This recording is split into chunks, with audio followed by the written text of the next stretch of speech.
एका मुख्याध्यापकाने थेट वर्गातच विद्यार्थ्यांसमोर दारू ढोसली। ग्रामस्थांनी हा प्रकार उघड केल्यानंतर बदनामीच्या भीतीने शिक्षकाने गळफास घेऊन आत्महत्या केली आहे। लोहा तालुक्यातील ही धक्कादायक घटना आहे। लिंबोटी येथील जिल्हा परिषद प्राथमिक शाळेत जी गायकवाड हे मुख्याध्यापक होते। काल बुधवारी सकाळी मुख्याध्यापक शाळेत आले आणि त्यांनी विद्यार्थ्यांसमोर दारू ढोसली। हा प्रकार पाहून विद्यार्थी शाळेबाहेर आले। एका ग्रामस्थाने विद्यार्थ्यांना शाळेच्या बाहेर का आले असे विचारल्यानंतर हा प्रकार उघड झाला। गट शिक्षण अधिकाऱ्यांना माहिती झाल्यानंतर त्यांनी 3 शिक्षकांना चौकशीसाठी शाळेत पाठवले।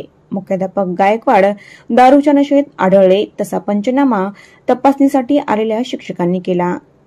विद्यार्थी ग्रामस्थांचे जबाब पंचनामा करणाऱ्या शिक्षकांनी नोंदवले। मुख्याध्यापक गायकवाड यांना नीट बोलताही येत नव्हते। एका ग्रामस्थाने मोबाईलमध्ये त्यांचा व्हिडिओ रेकॉर्ड केला। सायंकाळी गायकवाड आपल्या घरी माळाकोळी येथे परतले। घरातच त्यांनी गळफास घेऊन आत्महत्या केल्याची सकाळी उघडकीस आले। बदनामी होईल या भीतीने त्यांनी आत्महत्या केल्याचा अंदाज वर्तवण्यात येतोय। दरम्यान या प्रकरणी माळाकोळी पोलीस स्टेशनमध्ये आकस्मिक मृत्यूची नोंद करण्यात आली आहे। 6 महिने लवकर बोलणं घे रे, काय म्हणाली हे अरे काय व्हिडिओ करून काय करणार आहोत?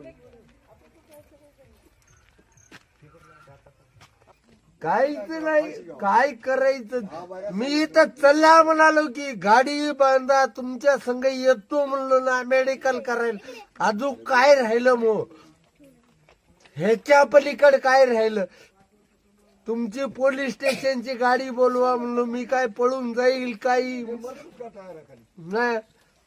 ह्याच्या पुढीकडे काय राहिलं? तुम्ही व्हिडिओ 6 महिने लवकर बोलणं घे रे।